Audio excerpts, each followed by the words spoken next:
বড় লোকদের বাড়িতে বয়ফ্রেন্ডের কথা জানানো ভার্সেস মধ্যবিত্তদের বাড়িতে বয়ফ্রেন্ডের কথা জানানো। হ্যালো। কি বেবি, কার সাথে কথা বলছো? আরে না না, কেউ না, আমার ফ্রেন্ড হয়। বন্ধু?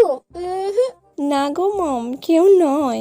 বড় হয়ে গেলে তো মা আর মেয়ে বন্ধু হয়ে যায়। আসলে মম, ওর নাম রাহুল। ওর বাবার ছটা কোম্পানি আছে আর 6টা ইম্পোর্টেড কারও আছে। তাই? তুমি এই কথাটা বলতে আমাকে এত হেজিটেট করছিলে? ঠিক আছে, তাহলে একদিন আমার সাথে দেখা করাও তাকে। ওকে মম। হ্যালো। এই, তুই কার সাথে ফিস করে কথা বলছিস রে তখন থেকে? কেউ নয় মা, আমার বন্ধু হয়। না, তুই তো এত আস্তে আস্তে কোনোদিন কথা বলিস না। না গো মা। কিছু হলে বল না, বড় হয়ে গেলে মা আর মেয়ে তো বন্ধু হয়ে যায়। তুমি বাবাকে কিছু বলবে না তো? আচ্ছা, তোর বাবাকে আমি বলবো না। আমি ওই পাড়ার পল্টুকে খুব ভালোবাসি। ওই পাড়ার ওই ভ্যানোলার ছেলে পল্টুর সাথে তুমি প্রেম করছো? আজকেই আমি তোর বাবাকে বলবো। কলেজ যাওয়া তোর আমি বন্ধ করে দেবো, দাঁড়া। তুমি যে বললে বাবাকে কিছু বলবে না।